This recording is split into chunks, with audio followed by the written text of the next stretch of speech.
Let's move right on then and connect with the management of Route Mobile to talk a little bit more in detail about their Q3 earnings fine print. We've got Rajdip Gupta, the MD and Group CEO of Route Mobile, now joining in. Thanks for taking time out. So just looking at your numbers, there was a delay in some of the large contracts and traffic shift for international long distance calling. Will we see this delay in Q4 as well? And is it a structural change, the traffic shift, or transient in nature? Hi, good morning. I think it was a little bit. I think most of the OTT players like Google or Facebook, they have not spent much in the month of November and December. But we see the now in the month of January, the volumes are back on our platform, and it's one of a small drop from their side. But I don't believe that this quarter is going to have the same impact. Based on the last 20 days run rate, we see that the entire volume is back to our platform now. Okay, point taken. But you have cut your growth guidance, I believe, to 15 to 17% now versus 20-25% earlier.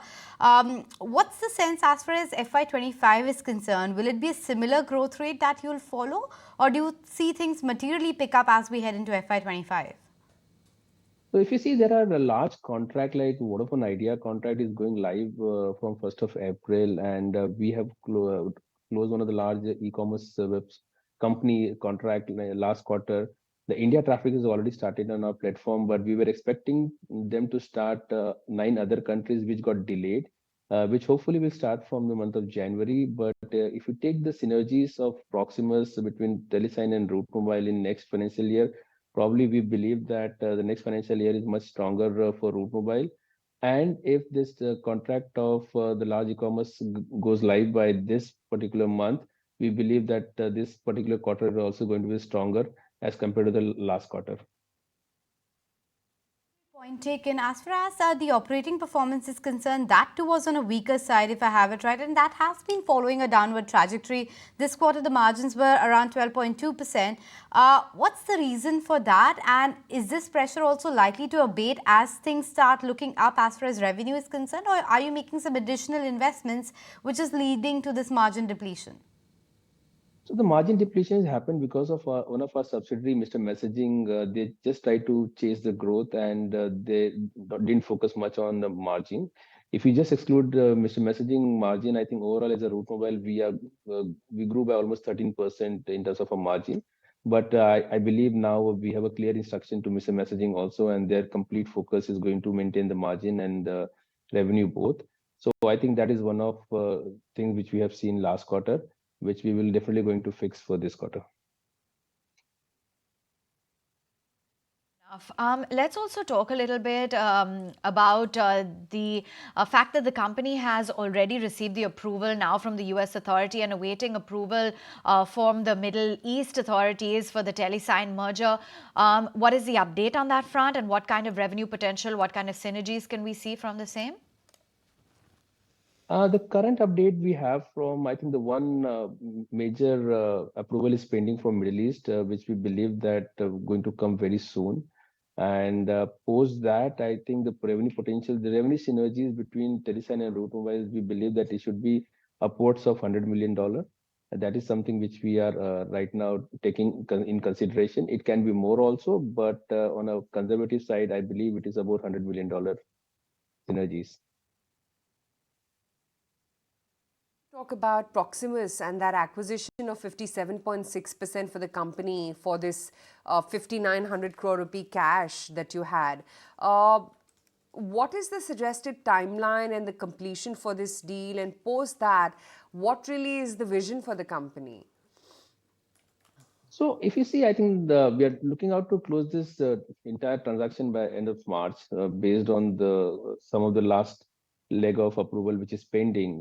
Post that, I think as it is very clearly mentioned that I'm reinvesting back to about 50% of that $300 million back to Opal.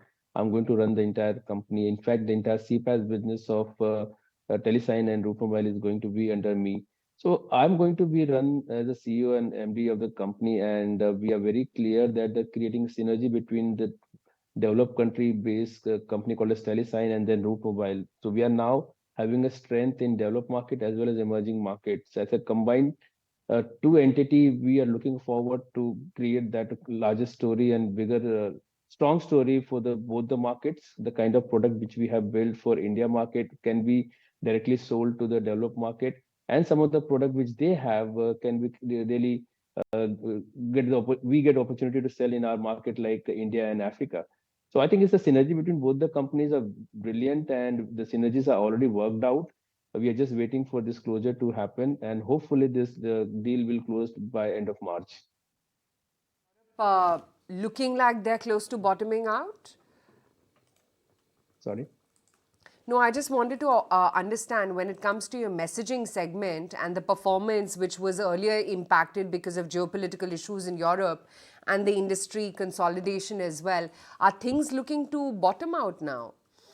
No, I think in fact some of the large contract which we have recently signed, one of the largest e-commerce company based out of Asia, we signed recently. We are signing a large deal with Vodafone Idea. At the same time, we are signing very large deal with some of the other banks in other countries. So we are very bullish about the growth of digital platform in various countries, including not only SMS, but if you see RCS, WhatsApp, and email business is growing multifold, and we see multiple use cases on conversational commerce is increasing day by day. So as a digital communication market, and the potential which we believe in the coming quarters down the line will add more margin accretive, and will add more revenue which will have a higher margin, and plus the revenue as well. So I think I'm very bullish about the growth of digital adoption as well as the CPaaS business overall. Last question before I let you go. I understand you've taken some write-offs as far as the Massivian book is concerned, if I'm pronouncing that right. Is there any more write-offs that you're expecting from that, or actually there's a possibility of a recovery that we should look forward to? So we have already filed a litigation against the company, and we are looking forward to receive those entire fund very soon. But there is no other write-off in our books going forward. Note, we let you go. Appreciate you making time.